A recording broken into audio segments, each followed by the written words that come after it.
Commander Park Jin-ho rubbed his tired eyes as he stared at the holographic displays floating above his desk. The soft blue light made his small office feel even colder than usual. Outside his window, 3 moons hung in the dark sky above the Galactic Military Academy. It was past midnight, but sleep would not come tonight. The casualty report spread across his screen told a story that made no sense. 47 training incidents over the past 4 years. Scenarios designed to push cadets to their absolute limits. Some of the galaxy's finest young warriors had died in these exercises. Vorthan battle masters with centuries of warrior bloodline. Klaxon void fighters who could survive in space without suits. Zenthari soldiers with natural armor plating and enhanced reflexes. Yet one name appeared on every single survivor list. Lee Hana. Human. Female. Age 22. No special augmentations. No royal bloodline. No enhanced genetics. According to her files, she was average in every measurable way. Her combat scores placed her in the middle of her class. Her physical fitness ratings were standard for human females. Her tactical knowledge was adequate but not exceptional. Park scrolled through the data again, hoping he had made an error. The numbers did not lie. In scenarios where the average survival rate was 27%, Lee Hana had achieved something impossible. She had survived every single deadly exercise the Academy had thrown at her. The commander had been reviewing these reports for 3 weeks now.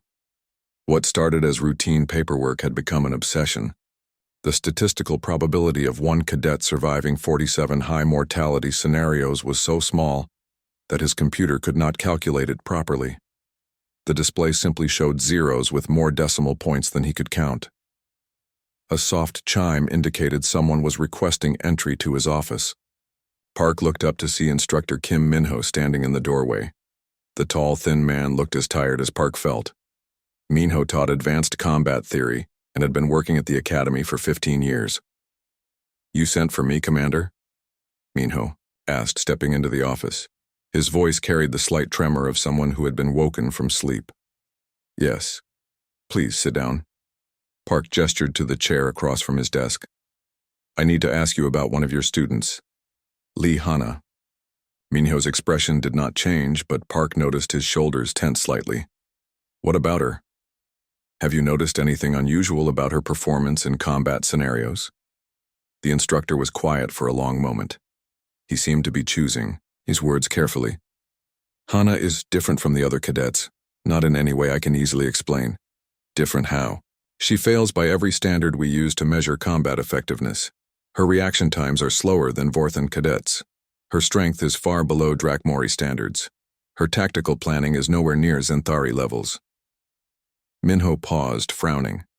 "But she keeps living when others die." Park leaned forward in his chair. "Can you give me specifics?" 3 months ago, we ran the asteroid mining disaster simulation. 12 cadets entered the scenario. It simulates a mining facility under attack with multiple system failures and enemy infiltration. The survival rate for that exercise is typically 30%. Minho pulled up his own datapad. 2 Klaxon cadets died when they tried to fight their way through a sealed blast door. A Zenthari cadet suffocated when his breathing apparatus malfunctioned. 3 Vorthan warriors were killed by explosive decompression when they attempted to breach an outer wall. And Hana? She sealed herself inside a mining suit and used controlled micro-explosions to tunnel through an asteroid wall.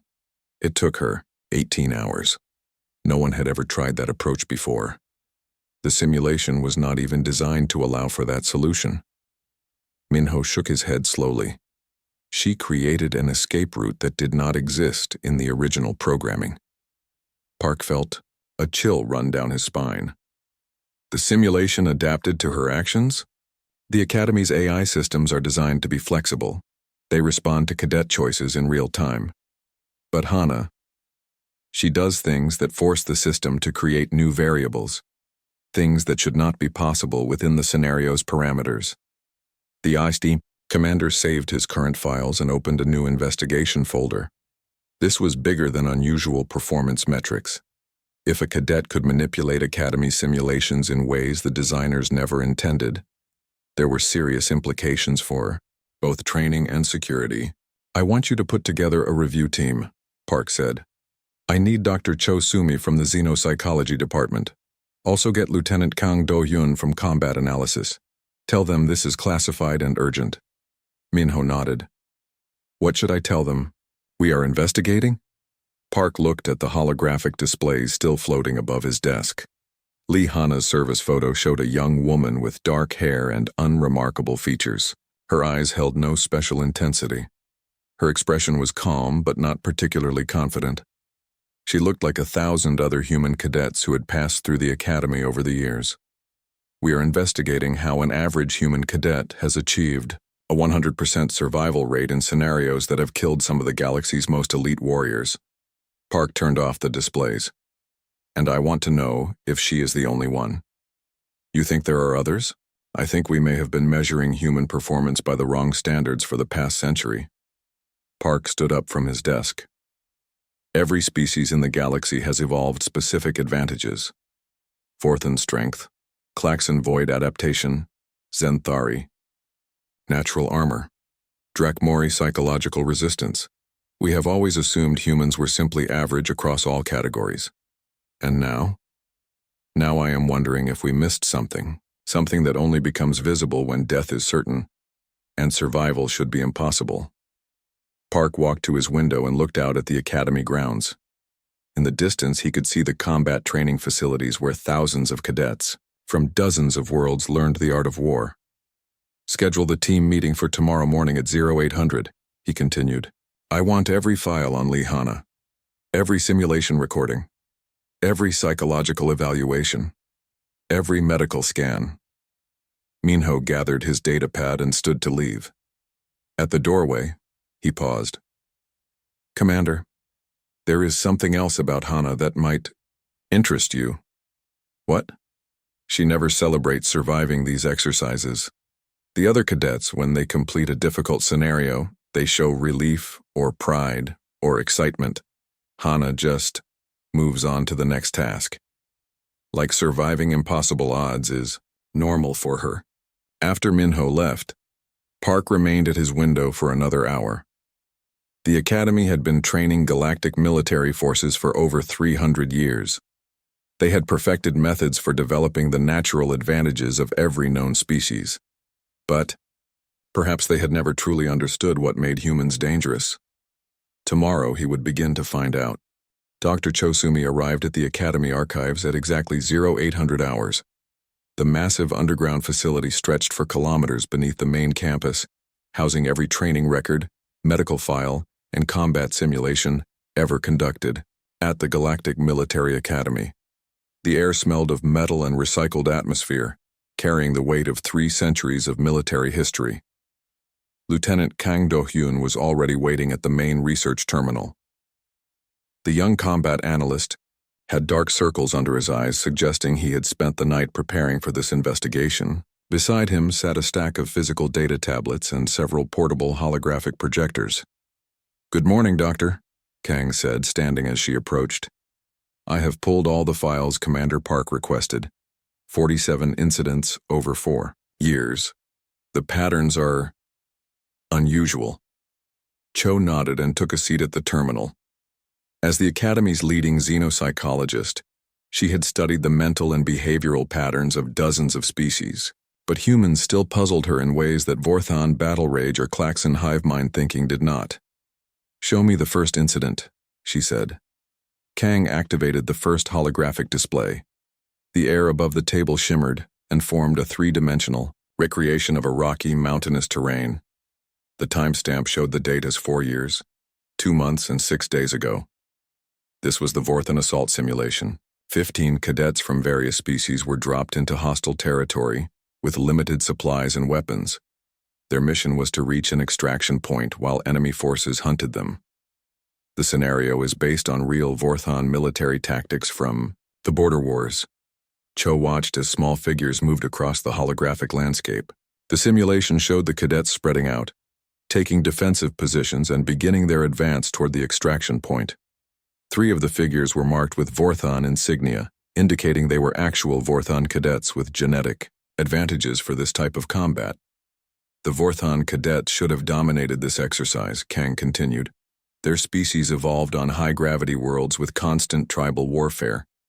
They have natural advantages in strength, endurance, and tactical thinking for ground combat. The simulation played forward at increased speed. Cho watched as red markers began appearing around the cadet positions, indicating casualties.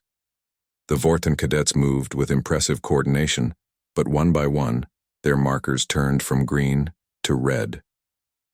12 cadets died in the first 6 hours, Kang said, including all 3 Vorthon warriors. The enemy AI adapted to their tactics and began using overwhelming force to eliminate defensive positions. And Hana? Kang highlighted a single figure that had separated from the main group early in the exercise.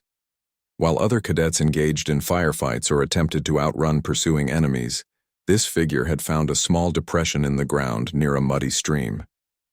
She played dead, Kang said. For 6 hours and 43 minutes she lay motionless in freezing mud while enemy drones swept the area repeatedly. The simulation's AI eventually classified her as a casualty and stopped actively hunting her. Position. Cho leaned forward, studying the still figure in the hologram. The other cadets fought with honor according to their species' traditions. Hana ignored honor entirely and chose survival. That is correct. When the extraction window opened, she was the only cadet still alive to reach the pickup point. Kang switched off the first display and activated a second one. The next major incident occurred 8 months later. The new hologram showed the interior of a massive space station rotating slowly in the void. Cho could see the zero-gravity combat course, with its network of corridors, chambers, and external platforms. 0G, combat against Klaxon raiders. This simulation tests cadets' ability to fight in vacuum conditions with limited life support. The Klaxon species has natural advantages here. They evolved in low-gravity asteroid fields and can survive in near-vacuum conditions for extended periods. The simulation began with 20 cadets entering from different access points. The Klaxon. Cadets moved through the zero-gravity environment like they were swimming through water, their natural grace and vacuum resistance immediately obvious. What went wrong? Cho asked. Sabotage was built into the scenario. The enemy raiders had compromised the station's life support systems. Breathing apparatus began failing randomly after the first hour. Kang highlighted several cadet markers as they turned red. The Klaxon cadets trusted their natural ability to survive in vacuum. They did not adequately prepare backup systems. And Hana? She jury-rigged a life support system from dead cadets and station debris within the first 30 minutes of the exercise. She anticipated system failure before it occurred. Kang showed Hana's figure moving systematically through the station, collecting equipment and building what appeared to be a crude but functional breathing apparatus. She sustained herself for 31 hours until rescue arrived. Cho made notes on her data pad. The pattern was becoming clear, but it defied standard psychological models. Most species developed specialized advantages through evolution. Humans seem to have developed something else entirely. Show me incident number 15, she said. Kang pulled up another hologram. This one showed a desert environment with scattered ruins and extreme temperature variations between day and night cycles. Desert survival exercise. Mixed species teams must cross hostile terrain while avoiding enemy patrols and environmental hazards. This particular exercise had a minefield blocking the most direct route to the objective. The simulation showed teams of cadets beginning their journey. Most followed logical paths using their species' natural advantages to navigate the harsh environment. Drakmori cadets with their heat resistance took direct routes across sunlit areas. Xanthari cadets used their enhanced senses to detect and avoid enemy patrols. Hana's team was mixed species, Kang continued. 2 Drakmori, 1 Xanthari, 3 humans including Hana, and 2 Vorthon cadets. The team leader was a Vorthon named Korvax, considered one of the finest tactical minds in his class. Cho watched as the team moved across the desert, following what appeared to be a carefully planned route that would avoid both enemy positions and environmental hazards. What happened? Hana broke formation on the second day. She began following animal tracks instead of the planned route. Kang showed her figure diverging from the team's path. The team leader ordered her to return to formation. She refused and continued following the tracks. The simulation showed the main team continuing on their original path, while Hana moved alone through different terrain. After several hours, red markers began appearing around the main team's position. Minefield? Cho guessed. Exactly. The planned route led directly through an unmarked minefield. 7 cadets died, including the team leader. Only one Drakmori survived, and he was severely injured. Kang highlighted Hana's path, which had curved away from the danger zone entirely. Hana reached the extraction point with time to spare. She had followed animal tracks to a natural water source and used that route to bypass both the minefield and enemy patrols. Did she know about the minefield? Intelligence briefings made no mention of mines in that sector. According to her post-exercise interview, she simply trusted that animals would know the safest paths to water. Kang paused. No tactical manual in the galaxy recommends following animal behavior during military operations. Cho reviewed her notes as Kang prepared the next simulation. Each incident showed the same pattern. Elite cadets with superior physical abilities, advanced technology, or specialized evolutionary advantages died while following established military doctrine. Hana survived by ignoring doctrine entirely and creating solutions that should not have worked. Lieutenant, I need you to run a statistical analysis. Compare Hana's survival methods to standard tactical approaches across all known species. What am I looking for? I want to know if humans are the only species that consistently choose survival over honor, protocol, or natural instinct when death becomes likely. Cho stood up from the terminal. And I want to know if this tendency becomes stronger as the danger increases.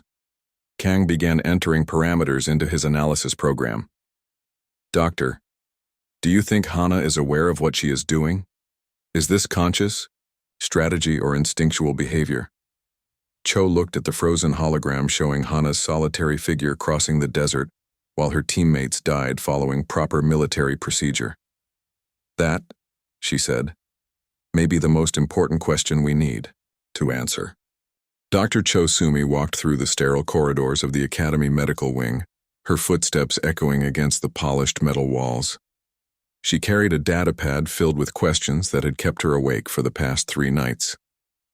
The investigation into Lee Hana's survival record had revealed patterns that challenged everything she thought she knew about human psychology under extreme stress. The medical wing housed the Academy's advanced brain imaging equipment and psychological evaluation chambers. Today she would interview other human survivors from Hana's incidents and compare their neurological responses to those of alien cadets in similar situations. Her first appointment was with Cadet Yoon Tae-hyuk, a 21-year-old human who had survived the desert survival exercise alongside Hana. Cho found him in Examination Room 7, sitting quietly on a medical chair while sensors monitored his vital signs. "Good morning, Cadet Yoon," she said, taking a seat across from him. "I need to ask you about the desert exercise from last year." Tae-hyuk nodded. His file showed average performance ratings similar to Hana's, but he had survived where genetically superior cadets had died. "What would you like to know, Doctor? Tell me about the moment Cadet Lee decided to follow the animal tracks instead of staying with the planned route." The young man was quiet for several seconds, his eyes focused on something beyond the examination room walls. The team leader was angry when Hana broke formation. He said she was endangering the mission and violating military protocol. The Drakmori cadets agreed with him. They said following animals was primitive thinking. "But you followed her anyway." "Not at first. I stayed with the main team for another hour, but something felt wrong about the route we were taking. The ground was too flat, too perfect for foot travel. In a real combat zone, enemies would use obvious paths for traps." Cho made notes on her datapad. "So you made a tactical decision to join Hana?" "No," Tae-hyuk said, shaking his head. "It was not tactical thinking. I just trusted her instincts more than military planning. When I caught up with her, she was kneeling by a waterhole, watching how different animals approached it. She said, 'Animals know things about survival that soldiers never learn in training.'" The doctor activated the brain imaging equipment. "I'm going to show you recordings from that exercise. I want to monitor your neural activity while you recall the events." The holographic display showed the desert terrain and the diverging paths, taken by the main team and the small group that followed Hana. Taehyuk's brain scan immediately showed increased activity in regions associated with pattern recognition and threat assessment. "Here," Taehyuk said, pointing to the display. "This is where Hana found the antelope tracks. She said they were fresh, which meant water was close. But she also noticed they curved away from the direct route. She said if animals avoided that area, there must be a reason." Did she explain her reasoning to the team leader? She tried. But he said we were soldiers, not hunters. He said following proper military procedure was more important than animal behavior. Taehyuk's vital signs showed increased stress as he remembered the argument. 3 hours later, we heard the explosions from the minefield. Cho switched to recordings from other human survivors. The patterns were consistent. When faced with life or death situations, human cadets began to exhibit problem-solving behaviors that ignored established military doctrine. Unlike alien species that relied on evolved advantages or technological solutions, humans created entirely new approaches to survival. Her next interview was with Cadet Nam Ji-woo, who had survived the asteroid mining disaster simulation. The young woman had been part of Hana's improvised escape through the asteroid wall. "Cadet Nam, when the mining facility came under attack, what was your initial response?" "I followed standard evacuation procedures," Ji-woo replied.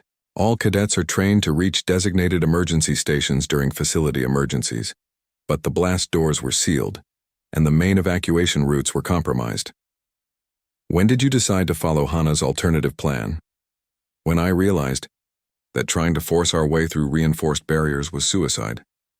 The Klaxon cadets were using their natural strength to try to break through the blast doors. The Zenthari were attempting to override security systems with their enhanced reflexes. Both approaches were failing." Cho reviewed the brain imaging data as Ji-woo spoke. The human cadets showed remarkable neurological flexibility when standard solutions failed. Instead of panic or resignation, their brains began generating creative alternatives at an accelerated rate. "Describe Hana's tunnel plan." She said we needed to think like water, not like soldiers. Water does not fight obstacles. It finds ways around them. She had studied the asteroid's geological composition and identified a section where controlled micro-explosions could create a passage. Ji-woo paused, remembering. "It took 18 hours of careful work, but we carved a tunnel that led to an emergency station the simulation had not accounted for." "Did this approach seem logical to you at the time?" "No, it seemed impossible. But impossible was better than certain death." Ji-woo's brain scan showed activity in regions associated with risk assessment and creative problem-solving. The alien cadets kept trying to make their natural advantages work against problems those advantages could not solve. Humans seem to understand that survival sometimes requires abandoning what you are good at. Cho spent the remainder of the day interviewing human survivors and comparing their neurological responses to archived data from alien cadets. The differences were striking. When faced with unsurvivable scenarios, most species doubled down on their evolutionary strengths. Fourth-hand warriors fought harder. Klaxon void swimmers relied more heavily on their natural space adaptation. Zenthari soldiers used their enhanced senses to gather more information. Humans did something completely different. They stopped trying to use human advantages and instead began to think like their environment, like their enemies, or like completely different species altogether. This cognitive flexibility allowed them to find solutions that existed outside the parameters of the original problem. Late that evening, Cho compiled her findings for Commander Park. The evidence pointed to a startling conclusion about human psychology under extreme stress. While other species became more focused on their natural capabilities as danger increased, humans became more willing to abandon those capabilities entirely. The next morning, she presented her report to the investigation team. "Gentlemen," she began, "we have been measuring human combat effectiveness by the wrong standards for decades. We have treated cognitive flexibility as a weakness because it makes humans unpredictable and difficult to train according to standard protocols." Lieutenant Kang looked up from his data analysis. Are you saying unpredictability is actually an advantage? I am saying that humans are the only species we have studied that becomes more creative as the probability of death increases. Other species optimize their existing capabilities. Humans invent entirely new capabilities. Cho activated a holographic display showing brain scan comparisons. When survival seems impossible, human neural activity increases in regions associated with innovation, pattern recognition, and abstract thinking. Commander Park studied the brain scans with growing amazement. What does this mean for Academy training protocols? It means we have been trying to make humans think like other species instead of teaching them to maximize their unique advantages. Cho highlighted sections of her research data. Lee Hana is not an anomaly. She is an example of what humans can accomplish when they stop trying to be conventional soldiers and start thinking like survivors. The room fell silent as the implications became clear. The Academy had spent decades trying to correct what they thought was a flaw in human psychology. Instead, they had been suppressing humanity's greatest military asset. Commander Park Jin-ho stood in the observation deck overlooking the Academy's maximum security combat facility. Through reinforced transparent aluminum, he could see the massive simulation chamber below. The room was large enough to house a small starship and contained the most advanced holographic projection systems in the galaxy. Today, they would test their theory about human adaptability under extreme conditions. Scenario 0 had taken 3 weeks to design. Park and his team had created what they believed was a truly impossible survival situation. The scenario combined lethal elements that had killed the Academy's finest cadets over the past century. Vorthon stealth tactics that could fool enhanced senses.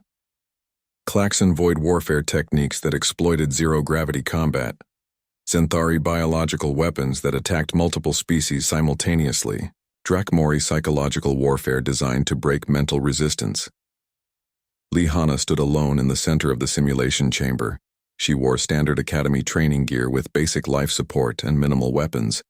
Her calm expression showed no sign of fear or excitement as she waited for the test to begin. The observation deck was crowded with Academy leadership, alien ambassadors, and military analysts from across the galaxy. Admiral Song Cuban had arrived from High Command specifically to observe this experiment. Representatives from the Vorthon Empire, the Klaxon Collective, and the Zenthari Federation watched with barely concealed skepticism. "Are you certain this is wise, Commander?" asked Ambassador Thiak, the Vorthon military observer. His scarred face showed the ritual markings of a veteran warrior. "Your research suggests this human female possesses unusual survival abilities, but this scenario would challenge even our finest battle masters." Park checked his instruments one final time. "That is exactly why we need to test her limits, Ambassador. If our theory is correct, Cadet Lee will not try to defeat this scenario through superior combat ability." "Then how will she survive?" asked Dr. Vexhai, the Zenthari researcher. Her multiple eyes focused independently on different monitoring displays. "The scenario parameters allow no conventional escape routes. We believe she will find an unconventional solution," Dr. Chosumi replied from her position at the psychology monitoring station. "Human survival instinct appears to operate differently from other species when facing impossible odds." Lieutenant Kang Do-hyun initiated the simulation startup sequence. "All systems ready, Commander. Scenario 0 is loaded and prepared for activation." Park opened a communication channel to the simulation chamber. "Cadet Lee, you are about to enter a combat scenario designed to test ultimate survival capabilities. You should know that this exercise has no programmed solution. The Academy's computer systems have calculated the survival probability at 0%. Hana's voice came through the speakers clearly. "Understood, Commander. Should I follow standard engagement protocols?" "Use whatever methods you believe will keep you alive, Cadet. There are no restrictions on tactics or approaches." Park closed the communication channel and looked around the observation deck. "Gentlemen, you are about to see something that will challenge your understanding of military capability." The simulation began. The chamber around Hana transformed into a nightmarish battlefield. Vorthon stealth warriors materialized from shadows that should not have been able to hide them.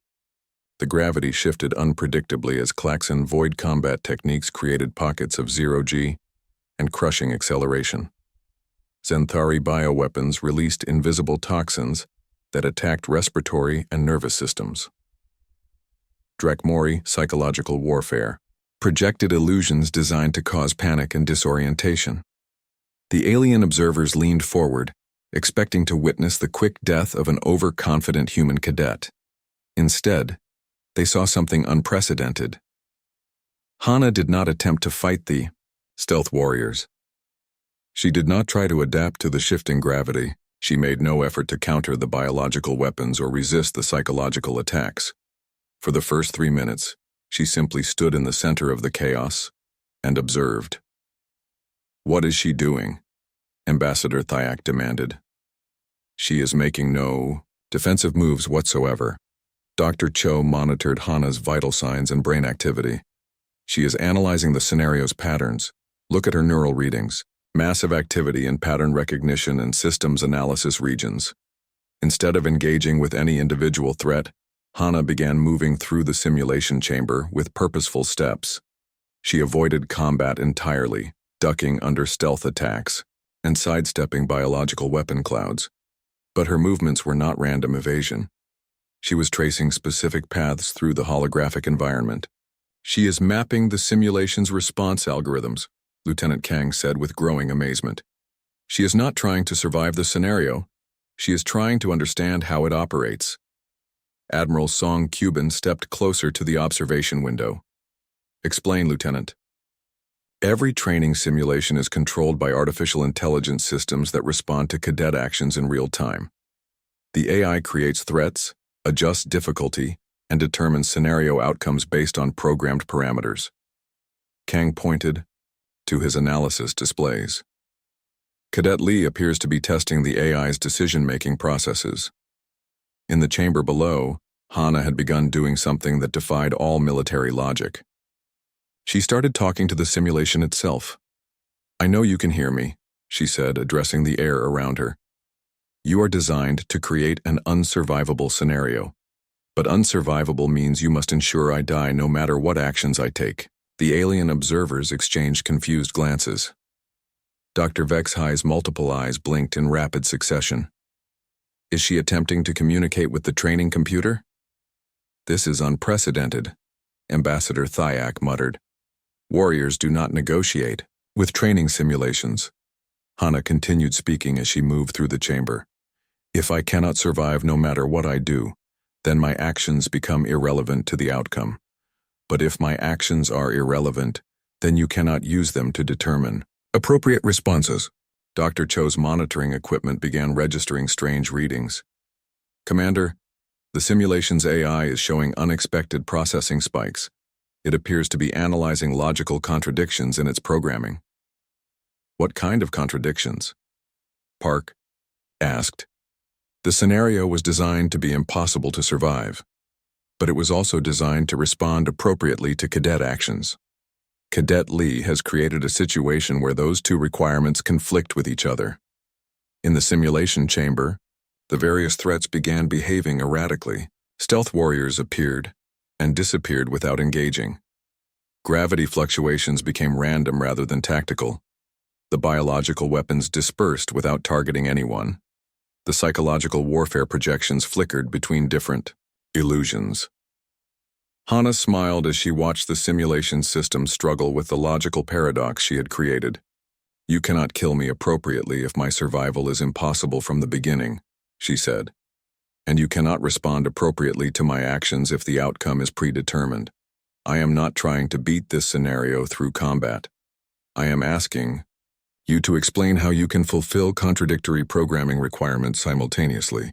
The Academy's most advanced AI system, designed to create perfect training scenarios, began to cascade through error loops as it tried to resolve the logical impossibility Hana had identified. Lieutenant Kang watched his displays in amazement. "The simulation is crashing, not from technical malfunction but from logical contradiction. She has convinced the AI that the scenario itself is impossible."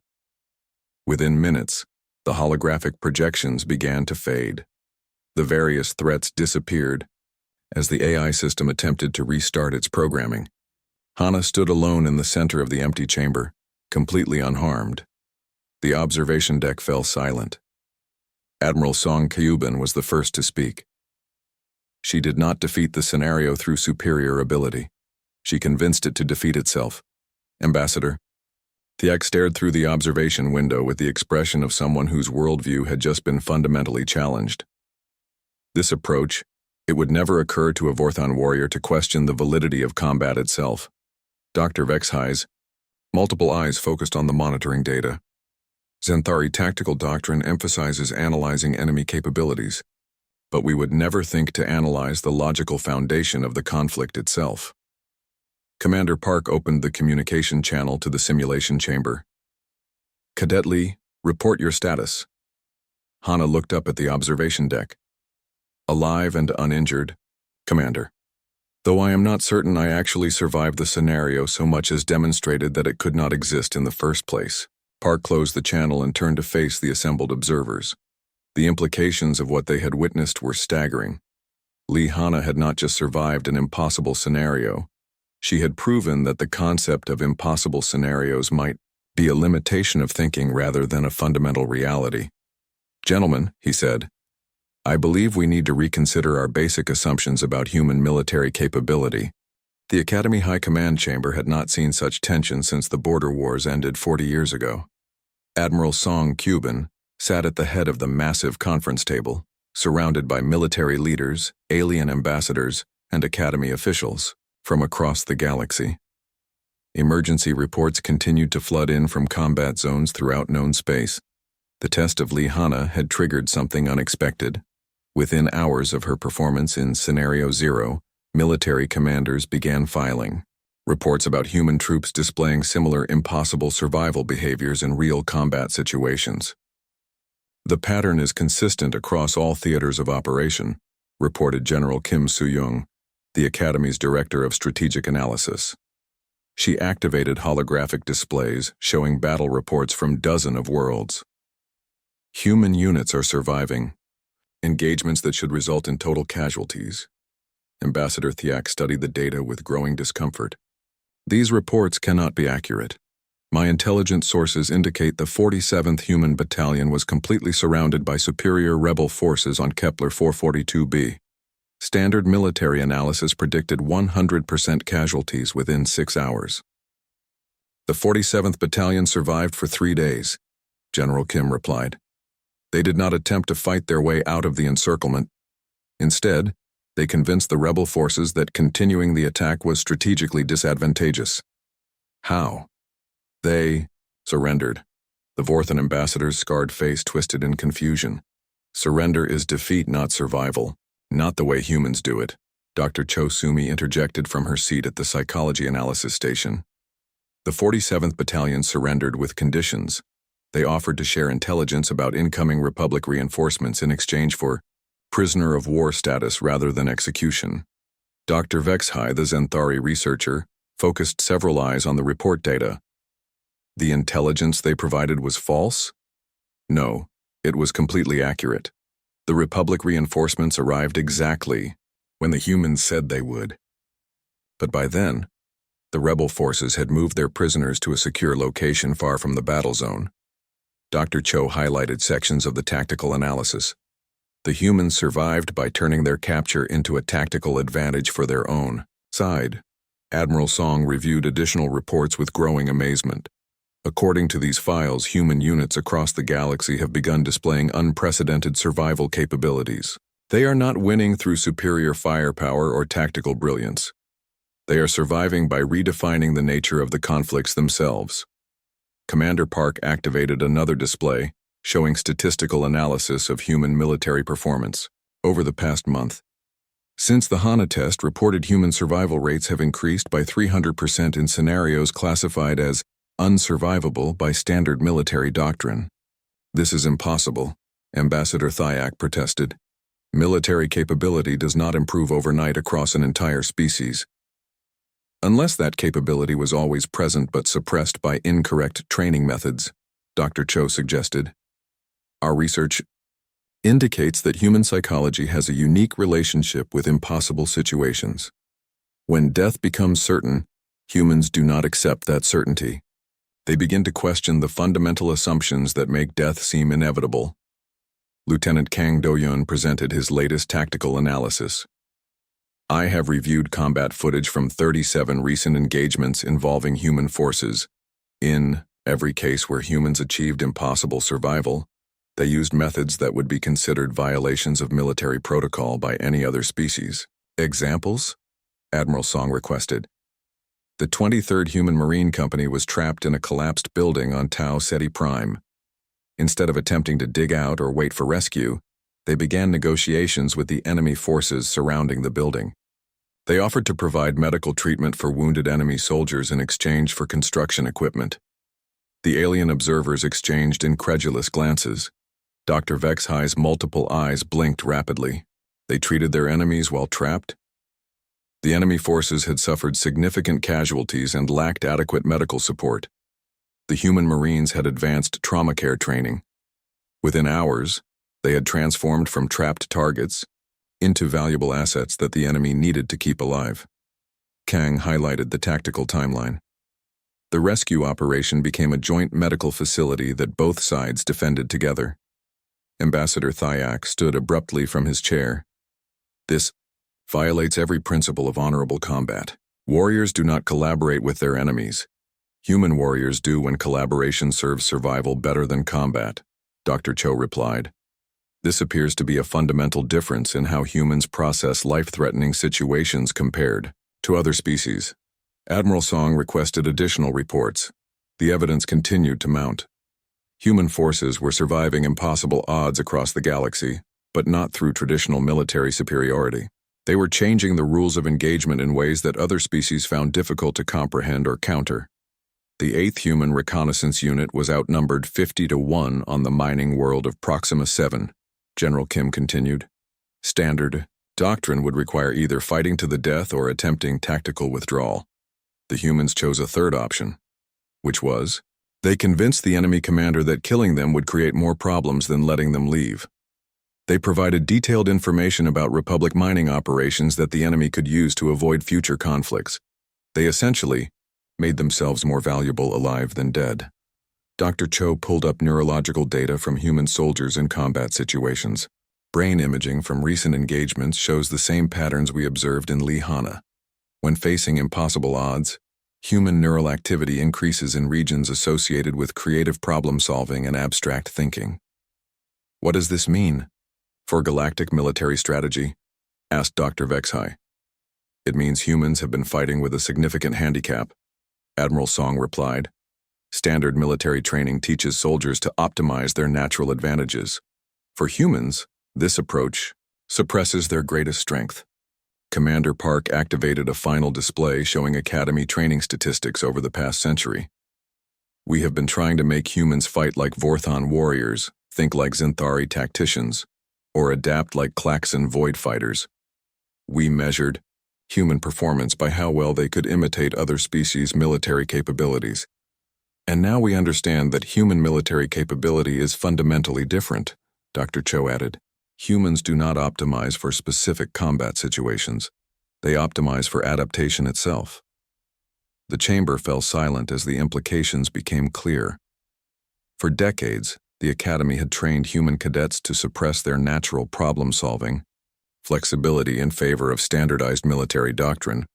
They had treated human creativity and rule-breaking tendencies as weaknesses to be corrected rather than advantages to be developed. Ambassador Thyak finally spoke. If humans possess this level of survival capability, why did they not demonstrate it during previous conflicts? Because previous conflicts were fought according to rules that favored traditional military thinking, Admiral Song replied. When humans tried to fight like other species, they were mediocre soldiers. When they fight like humans, they become nearly impossible to defeat through conventional means. Dr. Cho presented her final analysis. Lee Hana was not an anomaly. She was an example of human potential that we accidentally discovered, rather than deliberately developed. Every human has the capacity to find solutions where none should exist, but only when they stopped trying to be conventional soldiers. The meeting concluded with Admiral Song issuing new orders that would fundamentally change Academy training protocols. Human cadets would no longer be trained to follow standard military doctrine. Instead, they would be taught to maximize their species' unique advantages: the ability to redefine problems, question assumptions, and find impossible solutions when conventional approaches fail. As the alien observers filed out of the chamber, Ambassador Thyak paused at the door. "Admiral, I must ask, if humans can survive impossible situations by changing the rules of engagement, what happens when they decide the rules of peace are equally negotiable?" Admiral Song considered the question carefully. "I suppose we will find out, Ambassador. But given what we have learned about human adaptability, I suspect the answer will surprise us all." The Academy had discovered something that would reshape galactic military strategy for generations to come. Humans were not just another species of soldiers. They were survivors who refused to accept that any situation was truly impossible to overcome. 6 months after the investigation began, the Galactic Military Academy looked completely different. Construction crews worked around the clock to build new training facilities designed specifically for human psychology. The traditional combat simulation chambers had been supplemented by what Academy staff called impossible scenario labs, where cadets faced genuinely unsurvivable situations with no predetermined solutions. Lee Hanna stood at the podium in the Academy's main graduation ceremony hall, wearing the uniform of the newly created Adaptive Survival Corps. Her rank insignia showed a position that had never existed before in galactic military history: Chief Instructor of Impossible Solutions. The graduation ceremony was attended by representatives from every major military power in known space. The Gi Vortan Empire had sent their finest battlemasters to observe human training methods. The Klaxon Collective had assigned entire diplomatic missions to study Academy protocols. The Zenthari Federation had established permanent research stations to analyze human survival psychology. Admiral Song Cuban stepped to the podium as the ceremony began. His voice carried across the vast hall filled with graduating cadets from dozens of worlds. "Today marks a fundamental change in how we prepare military forces for combat," he announced. "For 3 centuries, this academy has trained warriors to maximize their species' natural advantages. We taught Vorthon cadets to fight with honor and strength. We trained Klaxon cadets to master void combat and environmental adaptation. We developed Zenthari cadets to use their enhanced senses and tactical analysis capabilities." The Admiral paused, looking directly at the human graduates seated in the front rows. "We also tried to teach human cadets to fight like other species. Today we acknowledge that this approach was fundamentally flawed." Ambassador Thyak sat in the diplomatic viewing section, his scarred face showing a mixture of respect and unease. Over the past months, he had observed human training methods that violated every principle of honorable combat his species held sacred, yet the results were undeniable. Human survival rates in impossible scenarios had reached levels that defied statistical analysis. "The Academy now operates under what we call the Hana Protocol," Admiral Song continued. "This protocol recognizes that human military capability cannot be measured by conventional standards. Humans do not excel at any single aspect of combat. Instead, they excel at refusing to accept that combat has unchangeable rules." Dr. Chosumi watched from the faculty section as Lee Hanna rose to address the graduating class. The young woman who had once been described as average in all metrics now represented a complete revolution in military thinking. Her survival record had revealed something about human nature that even humans themselves had not fully understood. Hana approached the podium with the same calm expression she had worn during every impossible scenario she had survived. When she spoke, her voice was clear, but not particularly commanding. She sounded like what she had always been: an ordinary human being who refused to die when death seemed certain. "Graduating cadets," she began, "you have spent years learning the military traditions and combat techniques of your species. These traditions exist for good reasons. They represent thousands of years of evolutionary development and strategic thinking. The mixed-species audience listened with attention that bordered on reverence. Word of human survival capabilities had spread throughout the galaxy, creating a new form of military legend.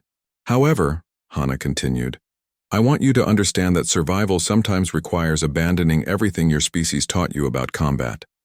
When a situation becomes impossible according to your traditional thinking, that is precisely when you must stop thinking traditionally. Lieutenant Kang Doyun monitored the ceremony from his position in the Tactical Analysis Center. His reports over the past months had documented a complete transformation in Academy training effectiveness. Human cadets no longer struggled to meet conventional military standards. Instead, they excelled at scenarios that conventional military doctrine considered impossible to survive. The simulations you will face in advanced training are designed to have no solutions, Hana explained to the graduates. They cannot be solved through superior firepower, better tactics, or enhanced physical capabilities. They can only be survived by questioning the assumptions that make them seem impossible. Dr. Vexhai recorded every word of the ceremony for transmission to Zenthari Military Command. Her species had spent decades trying to understand human psychology, but the Academy's discoveries had revealed depths of human adaptability that challenged their most sophisticated analytical models. Hana activated a holographic display showing statistics from recent Academy training exercises. Over the past 6 months, cadets from all species have participated in impossible scenario training. The results show interesting patterns. The display showed survival rates broken down by species. Vorthan cadets maintained their traditional strengths in scenarios that favored direct combat. Klaxon cadets continued to excel in void operations and environmental extremes. Zenthari cadets dominated tactical analysis exercises, but in scenarios classified as genuinely impossible, human cadets achieved survival rates of 93%, while cadets from other species averaged 12%, Hana continued. This is not because humans are superior warriors. It is because humans approach impossible situations differently. Ambassador Thyak leaned forward in his seat. Despite months of observation, he still struggled to understand how humans could consistently find solutions where his finest warriors saw only death. The difference, Hana explained, is that other species try to survive impossible situations by becoming better at what they already do well. Humans survive impossible situations by becoming something completely different. The graduation ceremony concluded with the traditional commissioning of new officers, but unlike previous years, the human graduates received special assignments to adaptive response units designed to handle scenarios where conventional military forces had failed. As the ceremony ended, Hana prepared for her first class of advanced cadets. The Academy had constructed a new training facility specifically for her methods, a simulation chamber that could generate scenarios with no predetermined outcomes, no established solutions, and no limits on how creative survival could become. Commander. Park watched through the observation window as mixed-species cadets entered the chamber. The group included some of the Academy's finest students, Vorthan battle masters with generations of warrior bloodline, Klaxon void fighters who could survive in hard vacuum, and Zenthari tactical analysts with enhanced cognitive capabilities. Hana addressed the class from within the simulation chamber itself. Welcome to Impossible Survival Training. In this facility, you will face scenarios designed to kill you no matter what actions you take. The only way to survive is to prove that the scenario itself is flawed. The chamber activated, generating a hostile environment that combined lethal elements from across the galaxy. The cadets immediately began responding according to their species' traditional strengths, attempting to fight or outmaneuver the threats around them. Stop, Hana called out as the simulation's dangers intensified. You are trying to defeat an impossible scenario using possible methods. This approach will get you killed. She walked calmly through the simulated battlefield, ignoring weapons fire and environmental hazards that should have been lethal. When the situation becomes impossible, stop trying to survive it. Start trying to understand why it claims to be impossible. The alien cadets watched in amazement as Hana began speaking directly to the simulation's artificial intelligence, questioning its logical foundations and exposing contradictions in its programming. Within minutes, The scenario began to collapse under the weight of its own impossibility. Commander Park made notes for his next report to High Command. The Academy had discovered something that would change military thinking throughout the galaxy. Humans were not just another species of soldier. They were beings who refused to accept that any problem was truly unsolvable, any situation was genuinely hopeless, or any enemy was completely invincible. The Academy's bloodiest combat files were no longer studied as casualty reports. They had become textbooks for understanding humanity's greatest contribution to galactic military science, the absolute refusal to believe that survival was ever completely impossible. As Hana continued her instruction, teaching cadets from across the galaxy how to think beyond the boundaries of conventional military doctrine, one truth had become clear to everyone who observed her methods. The Academy had not just discovered an exceptional human cadet, they had discovered what humans could accomplish when they stopped trying to be like everyone else and started being impossibly, remarkably human.